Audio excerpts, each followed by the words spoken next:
2 milijona evrov pa je stala gradnja največjega plezalnega centra v Sloveniji, ki so ga pred nekaj urami odprli v Ljubljani.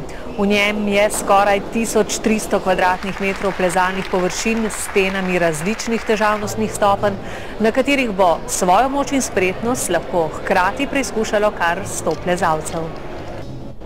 Še zadnji pregledi sten in kar 8000 oprimkov, potem pa se je kot človek pajek v 17-metrske višave pognala svetovna prvakinja v težavnostnem plezanju Mina Markovič. Na drugi strani mladinski prvak Domen Škofic, oba navdušena nad novo pridobitvijo. Komaj čakam, da bom lahko tudi treniral tukaj. Sigurna sem, da me bodo zelo veliko bilo tle. Višave so se bok ob bok pognale vse generacije. Bom trenirala tle. Jaz imam 2 življenja, plezanje pa muzika, oboje združujem in pri 75 je še cel življenje pred mano. V centru, kjer sta 2 plezalni in ena balvanska dvorana, bo lahko veselje užilo kar 100 plezalcev hkrati in to v lahkih ali zelo težavnih smereh. Veliko razov, zbočenih delov smo izpostavili. In smeri tudi poimenovali. Krimp, kramp. Krimp pomeni, da stisneš, kramp je pa, da si močen, kot kramp.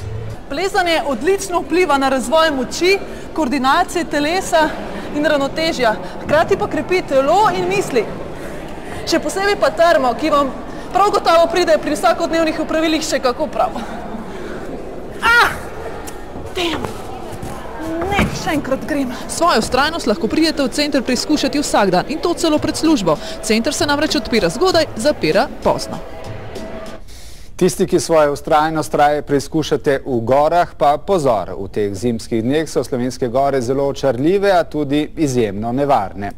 Gorski reševalci zato znova opozarjajo, da bi morale biti dereze, cepin, lopata in po možnosti tudi snežna žolna v zimskih razmerah obvezna oprema obiskovalcev gora. Tudi v praksi je drugače. Število nesreč zaradi neprimerne opreme se je v zadnjem letu celo potrojilo. Slovenske gore so letos vzele že 13 življenj. Opažamo, kako imajo ljudje naprimer takele majhne derezce ali pa razne verižice, ki jih nataknejo na čevlje, in tisto je primerno nekje za sredogorje, v visokogorju pa nikakor ne. No, tole je pa primerna oprema in takole opremo se pa uporablja potem za hojo v višje gore.